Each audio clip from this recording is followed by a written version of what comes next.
સમાચારોમાં આગળ વધીએ. દિલ્હી દારૂ કૌભાંડ કેસમાં ધરપકડ કરાયેલ બીઆરએસ નેતા કે રાઉઝ એવન્યુ કોર્ટ કવિતાની જામીન અરજી પર આજે ચુકાદો આપશે. કે કવિતા હાલ ઈડીની કસ્ટડીમાં છે. કે કવિતાના વચગાળાના જામીન પર કોર્ટે પોતાનો નિર્ણય અનાવર રાખ્યો હતો.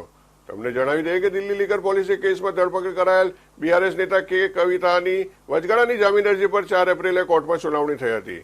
આ દરમિયાન કવિતા વતી વરિષ્ઠ વકીલ અભિષેક મનુ સંઘવીએ કહ્યું હતું કે આજે હું માત્ર વચગાળાના જામીન પર દલીલ કરી રહ્યો છું. ગત સુનાવણીમાં તેમના દ્વારા આપવામાં આવેલી દલીલોનો ઉપયોગ મુખ્ય જામીન અરજીમાં થવો જોઈએ. સિંઘવીએ ઉલટ તપાસ દરમિયાન કહ્યું હતું કે આરોપી મહિલાને એક બાળક છે જેની પરીક્ષા એપ્રિલમાં યોજાવાની છે.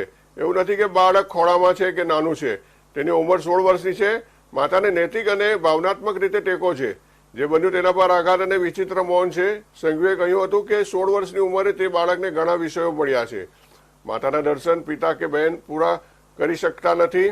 માતાનો ભાવનાત્મક ટેકો કાકી પણ પૂરો કરી શકતા નથી. કોર્ટમાં સુનાવણી દરમિયાન અભિષેક મનુ સંઘવીએ વધુમાં કહ્યું કે વડાપ્રધાન નરેન્દ્ર મોદીએ એ પરીક્ષાના દબાણને લઈને ઓલ ઇન્ડિયા રેડિયો પર લેક્ચર આપ્યો હતો. આ દબાણ કોઈ કાલ્પનિક ઘટના નથી. જો અમને અમારા પુત્ર સાથે 1 મહિનો રહેવા દેવામાં આવે તો આકાશ ન પડે એવી કોઈ તત્કાલિક પૂછપરછ નથી કે જે થોડા અઠવાડિયા સુધી રાહ જોઈ ન શકે.